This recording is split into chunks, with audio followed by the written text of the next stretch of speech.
أعوذ بالله السميع العليم من الشيطان الرجيم. بسم الله الرحمن الرحيم. واعلموا أن فيكم رسول الله لو يطيعكم في كثير من الأمر لعنتم ولكن الله حبب إليكم الإيمان وزينه في قلوبكم وكره إليكم الكفر والفسوق والعصيان أولئك هم الراشدون فضلا من الله ونعمة والله عليم حكيم. رب اشرح لي صدري ويسر لي أمري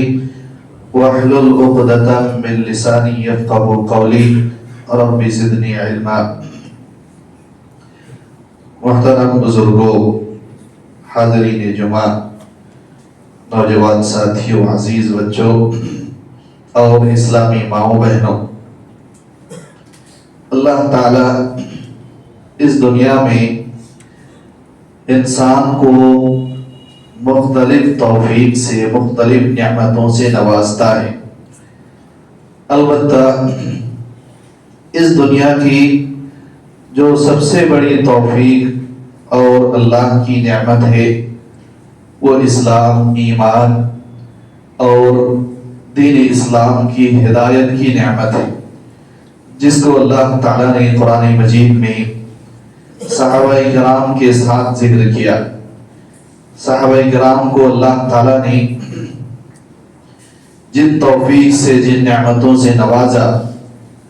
اللہ تعالیٰ نے اس کو ذکر کیا کہ یہ سب سے بڑی نعمت اور سب سے بڑی توفیق جو صحابہ کو دی گئی ہے وہ ایمان کی توفیق ہے. اللہ تعالیٰ نے فرمایا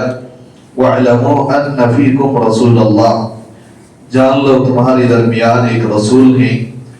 لَوْ يُطِيعُكُمْ فِي كَثِيرٍ مِّنَ الْأَمْرِ لَعَنِتُّمْ، اگر وہ تم میں سے ہر ایک کی بات ماننا شروع کر دیں، تمہارے مطابق اگر وہ چلنے لگیں تو خود تمہارے لیے مشقت کی باعث بن جائے، خود تم پریشان ہو جاؤ گے. وَلَكِنَّ اللَّهَ حَبَّبَ إِلَيْكُمُ الْإِيمَانَ، لیکن اللہ تعالیٰ نے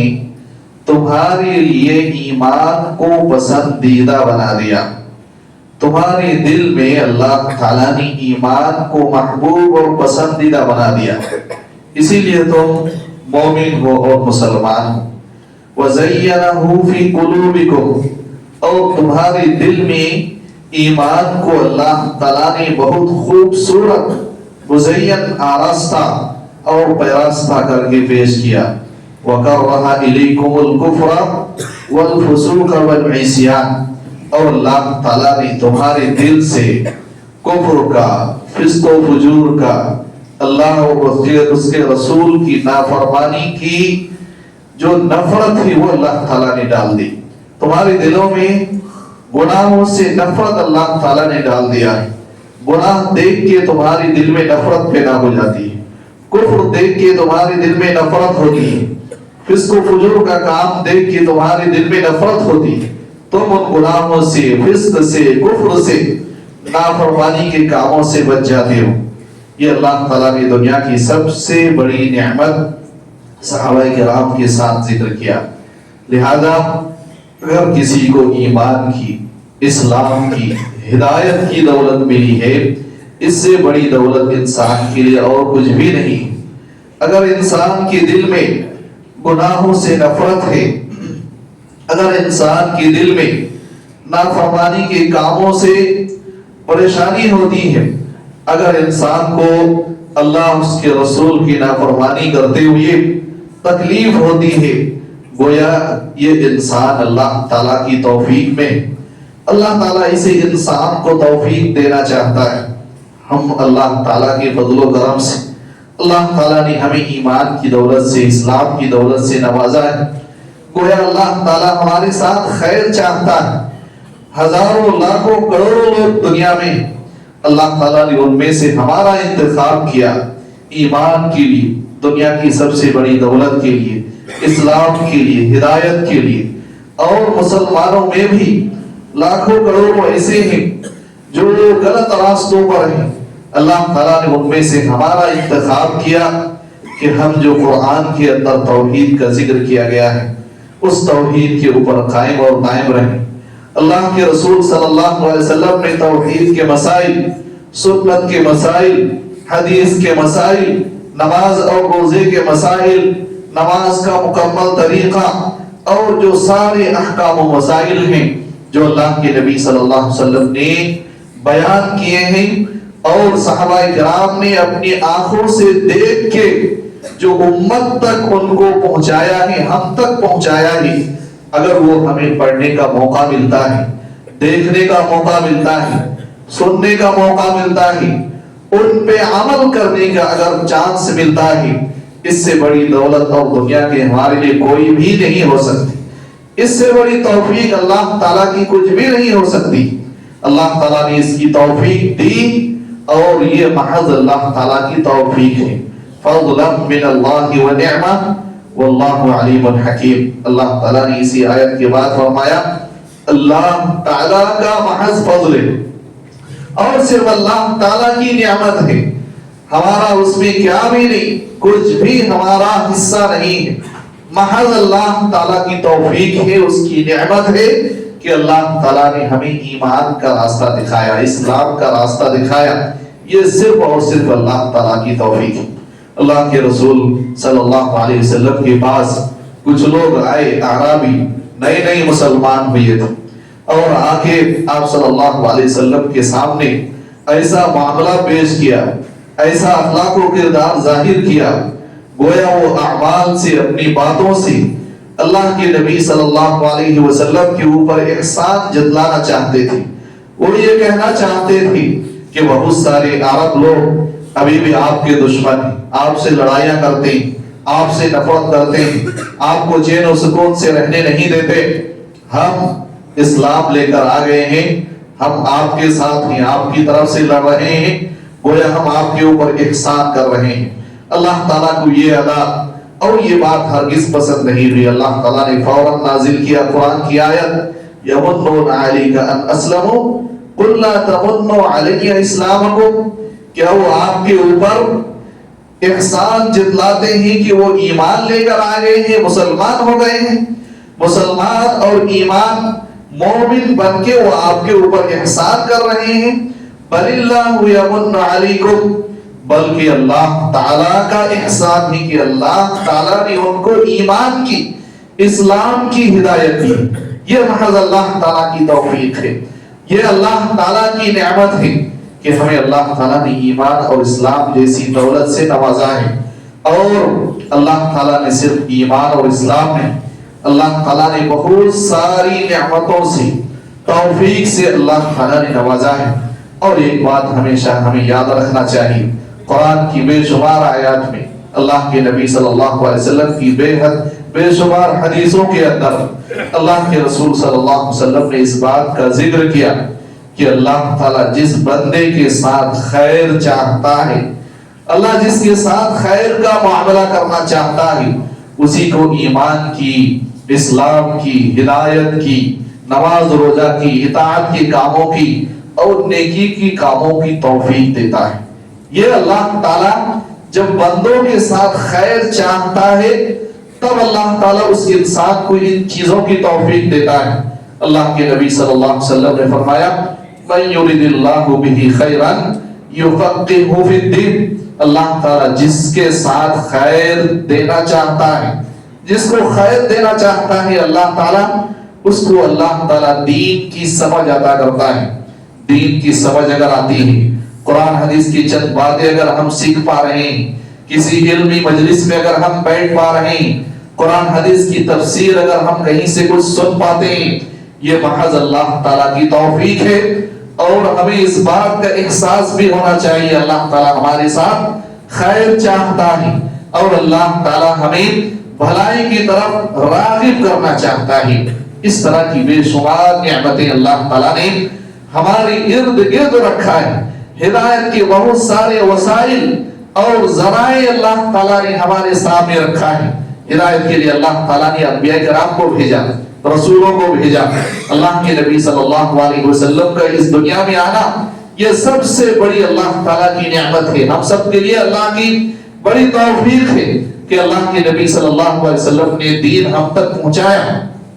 کتابوں کا نازل کرنا اور انبیاء کرام کا سلسلہ پورا، اور اسی طرح سے علماء کرام کو ہر زمانے میں پیدا کرنا اور مجاہدین کو پیدا کرنا، محدثین کو پیدا کرنا، دین کی خدمت کرنے والے لوگوں کو ہر زمانے میں اللہ تعالیٰ اس لیے بھیجتا ہے کہ اللہ تعالیٰ سب کے ساتھ، ہم سب کے ساتھ خیر چاہتا ہے۔ اللہ تعالیٰ سب کے ساتھ چاہتا ہے کہ سب اچھے مسلمان بنے، سب نمازی بنے، سب حج اور زکوٰۃ کی ادائیگی کریں، سب کو اللہ تعالیٰ خیر کی توفیق دینا چاہتا ہے۔ اسی لیے تو اللہ تعالیٰ نے قرآن میں سورۃ الزمر میں فرمایا قُلْ يَا عِبَادِيَ الَّذِينَ أَسْرَفُوا عَلَىٰ أَنفُسِهِمْ لَا تَقْنَطُوا مِن رَحْمَةِ اللَّهِ إِنَّ اللَّهَ يَغْفِرُ الذُّنُوبَ جَمِيعًا إِنَّ اللَّهَ هُوَ الْغَفُورُ الرَّحِيمُ۔ اے اللہ کے نبی صلی اللہ علیہ وسلم، جو کافر مشرک جو ایمان لے کر نہیں آئے ہیں، گناہوں پہ گناہ کیا ہے، دنیا کا ہر گناہوں کو انہوں نے انجام دیا ہے، ان کے دل میں اللہ کا خوف ہے، وہ ڈرتے ہیں کہ ہم اگر ابھی ایمان لے کر آئیں گے تو ہمارا ایمان قبول ہوگا یا نہیں، ہمارے جرائم کی لسٹ اتنی لمبی ہے کہ ہمیں اللہ تعالیٰ معاف کرے گا یا نہیں۔ اللہ تعالیٰ نے کہا اے اللہ کے نبی صلی اللہ علیہ وسلم، آپ میرے ان بندوں سے، اللہ تعالیٰ نے ایسے گناہ گار کو جو دنیا کے ہر گناہ کو انجام دیا، بڑے بڑے جرائم، خود ان کو یقین نہیں کہ اللہ تعالیٰ ہمیں معاف کرے گا، لہذا اللہ تعالیٰ نے ایسے بندوں کو بھی کہا اے اللہ کے نبی صلی اللہ علیہ وسلم، میرے ان گناہ گار بندوں سے، میرے بندوں سے آپ کہہ دیجئے کہ اللہ تعالیٰ کی رحمت سے تمہیں مایوس ہونے کی ضرورت نہیں ہے، اللہ تعالیٰ تمام گناہوں کو معاف کرے گا، اللہ تعالیٰ غفور رحیم ہے۔ اللہ تعالیٰ ایسے لوگوں کے ساتھ بھی خیر چاہتا ہے، اللہ ایسے لوگوں کو بھی ہدایت پر لانا چاہتا ہے، اللہ ایسے لوگوں کو بھی توفیق دینا چاہتا ہے، لہذا اللہ تعالیٰ ہم میں سے ہر ایک شخص کے ساتھ خیر دینا چاہتا ہے۔ اسی لیے تو ہم کو اللہ تعالیٰ نے صحت دی، اللہ تعالیٰ ہمارے ساتھ خیر چاہتا ہے، اسی لیے تو اللہ تعالیٰ نے ہمیں عقل دی، اللہ تعالیٰ ہمارے ساتھ خیر چاہتا ہے، اسی لیے تو ہمیں پڑھنے لکھنے کی صلاحیت دی، دیکھنے کی صلاحیت دی، سمجھنے کی صلاحیت دی۔ اللہ تعالیٰ خیر چاہتا ہے، اسی لیے تو اللہ تعالیٰ نے ہمیں زندگی گزارنے کے سارے وسائل دیے، کسی چیز کی کمی نہیں رکھی، ہمیں زندگی گزارنے کے لیے، زندہ رہنے کے لیے ساری چیزیں دی، کیونکہ اللہ تعالیٰ ہمارے ساتھ خیر کرنا چاہتا ہے، ہدایت دینا چاہتا ہے، توفیق چاہتا ہے اللہ تعالیٰ، لہذا ہمیں ان نعمتوں کی قدر کرنی چاہیے۔ اللہ تعالیٰ جب ہمیں ہدایت دینا چاہتا ہے، توفیق دینا چاہتا ہے، اپنی نعمتیں دینا چاہتا ہے، تو ہمیں ان نعمتوں کی قدر کرنی چاہیے، ان کی تلاش کرنی چاہیے۔ اگر اللہ تعالیٰ ہمارے گھر میں کسی ایک آدمی، کسی بزرگ کو نمازی بناتا ہے، وہ نمازی اگر ہمارے گھر میں جا کے اپنی اولاد کو، اپنی بیوی بچوں کو اگر نماز کے لیے بلاتے ہیں، تو گویا اللہ تعالیٰ نے ہمارے گھر میں خیر بھیجا، اللہ تعالیٰ ہمارے ساتھ خیر کرنا چاہتا ہے، ہدایت کی توفیق دینا چاہتا ہے۔ پورے گھر والوں کی اس بزرگ کی بات مان کے اللہ تعالیٰ کے حساب سے ان کو نماز پڑھنا چاہیے اور دوسری نیکیاں کرنا چاہیے۔ اگر ہمارے گھر میں کوئی ایک عورت، کوئی نمازی ہے، دین کا پابند ہے، ہمیں ان کی قدر کرنی چاہیے۔ وہ اگر اپنے بچوں کو، اپنی بچیوں کو ہدایت کے لیے، نماز کے لیے، روزہ کے لیے، ایمان اسلام کے لیے ڈانٹتی ہے، بولتی ہے، تو اللہ تعالیٰ کا ہمیں شکر کرنا چاہیے، اللہ تعالیٰ کا شکریہ ادا کرنا چاہیے کہ اللہ تعالیٰ ہمیں ہدایت کی طرف بلاتا ہے۔ اگر ہمارے محلے میں کوئی مسجد بنتی ہے، اللہ کا گھر بنتا ہے، اگر ہمارے کانوں سے اذان کی آواز ٹکراتی ہے، اگر ہم چل کے مسجد تک جا سکتے ہیں اور جا کے نمازیں پڑھ سکتے ہیں، گویا اللہ تعالیٰ ہمارے ساتھ خیر چاہتا ہے۔ اور یہ خیر صحابہ کرام نے سمیٹا، اس کو خیر سمجھتے تھے، اللہ تعالیٰ کا گھر ہمارے محلے میں بن جائے۔ اللہ کے نبی صلی اللہ علیہ وسلم کے زمانے میں مسجد نبوی جب بنی تو کچھ لوگ جن کا گھر دور تھا، انہوں نے سوچا کہ جا کے ہم مسجد کے قریب کہیں جا کے اپنا گھر بنا لیں، یہ خیر بھی، خیر کا کام ہے، اذان کی آواز آئے گی فوراً جا کے اللہ کی عبادت کریں گے، یہ خیر کا جذبہ ان کے اندر تھا، اور وہ چاہتے تھے ہمارے محلے میں مسجد بنے تاکہ ہماری تربیت ہو، ہم عبادت کر سکیں، ہمارے بچوں کی تربیت ہو، آس پاس میں جو لوگ ہیں ان کی تربیت ہو۔ اور آج ہمارا معاملہ اس کے برعکس سے، محلے میں مسجد بنائے تو لوگ لڑائیاں پہ آتے، یہ اللہ تعالیٰ کی توفیق سے محروموں کی دلیل ہے۔ مسجد اگر اللہ تعالیٰ کا گھر نہیں بنتا ہے، انسان کو خوش ہونا چاہیے، اللہ کا شکریہ ادا کرنا چاہیے۔ اللہ تعالیٰ کی توفیق ہے کہ اللہ تعالیٰ کسی محلے میں مسجد بنانے کا موقع اللہ تعالیٰ دیتا ہے۔ اور اللہ کے رسول صلی اللہ علیہ وسلم نے ان صحابہ کرام کو کہا کہ آثارکم دیارکم تکتب آثارکم، تم اپنے گھروں ہی میں رہو، وہاں سے چل کے جب مسجد میں آؤ گے تو چلنے کے ہر قدم پہ اللہ تعالیٰ تمہارے نیکیاں لکھتا ہے۔ خلاصہ یہی کہ اللہ تعالیٰ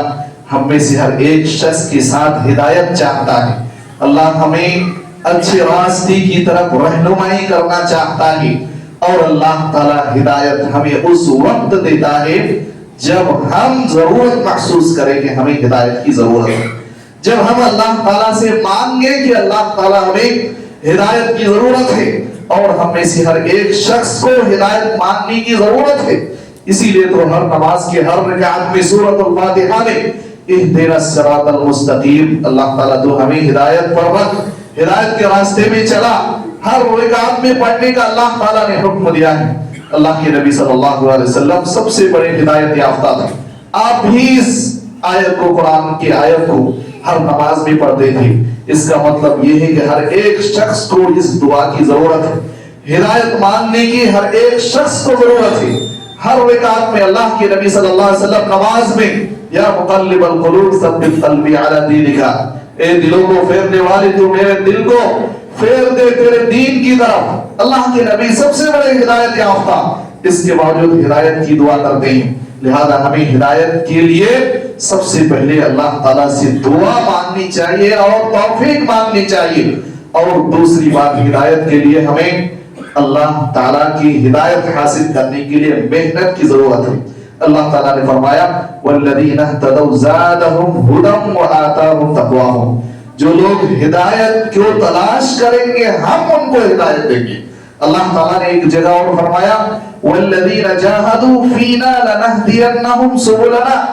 جو لوگ ہمارے راستے میں ہدایت کے لیے محنت کریں گے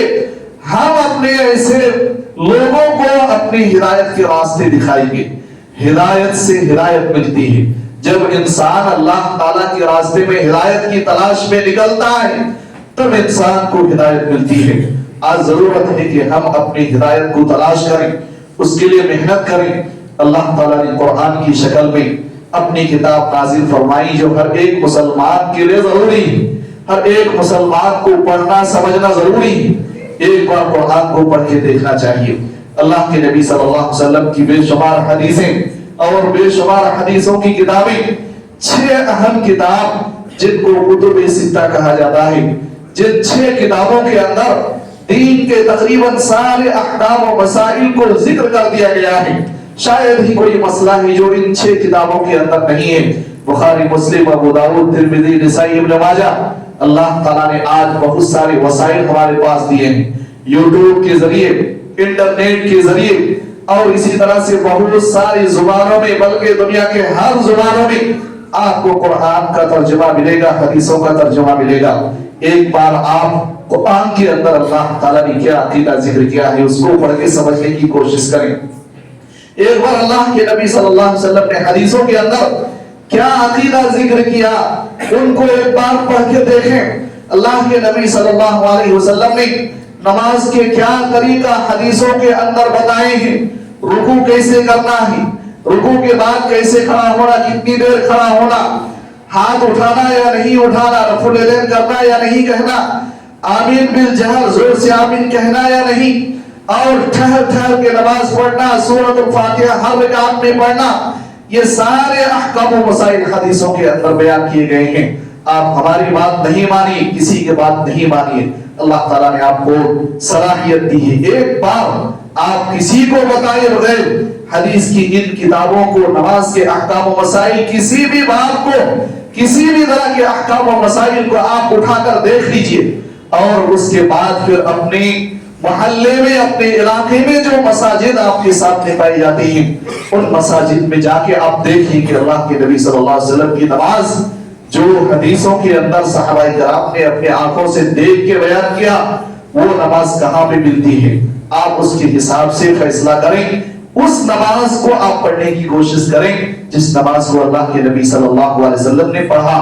صلو کما رأیتمونی اصلی جس طرح مجھے نماز پڑھتے ہوئے دیکھتے ہو ویسے ہی تم لوگ نماز پڑھو اور مجھے یقین ہے اللہ تعالیٰ کی ذات سے پوری امید ہے کہ اس روئے زمین پر صرف ایک ہی جماعت اہل حدیث وہی جماعت یہ بات کھل کے بول سکتی ہے اپنے تمام لوگوں کو کہ آپ اپنے حساب سے قرآن کا ترجمہ پڑھیں حدیثوں کا ترجمہ پڑھیں جو عقیدہ قرآن اور حدیث کے اندر بیان کیا گیا ہے اس پہ عمل کریں اس کے علاوہ کسی بھی جماعت کے پاس یہ بات بولنے کی طاقت نہیں ہے کیونکہ ان کو خوف ہے ان کو ڈر ہے قرآن حدیث اگر کوئی پڑھے تو وہ اہل حدیث بنتا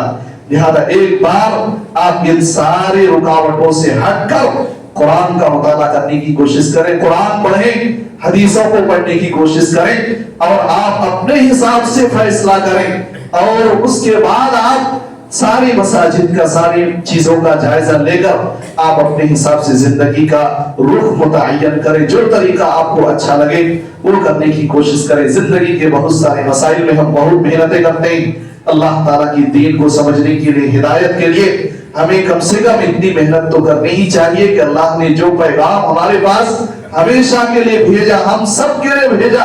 جو لیٹر اللہ تعالیٰ نے بھیجا جو میسج بھیجا ایک بار تو اس میسج کو ہم کھول کے دیکھیں پڑھ کے دیکھیں کیا اللہ تعالیٰ نے اس میں کہا ہے ایک بار ہمیں اس کی کوشش کم سے کم کرنے کی ضرورت ہے اللہ تعالیٰ سے دعا ہے اللہ تعالیٰ ہم تمام لوگوں کو ہدایت نصیب فرمائے اللہ تعالیٰ ہمیں ہر طرح کی گمراہی بدعات خرافات رسومات اور ہر طرح کی ضلالت سے دور رکھے اللہ تعالیٰ ہم سب کو صحت اور تندرست رکھے اللہ تعالیٰ ہمیں ایمان اور اسلام پر باقی رکھے اور جب موت دے اللہ تعالیٰ ایمان اور اسلام پر موت دے بارک اللہ لنا ولکم فی القرآن المجید ونفعنی وإیاکم بالآیات والذکر الحمید انہ تعالی جواد کریم ملک بر رؤوف رحیم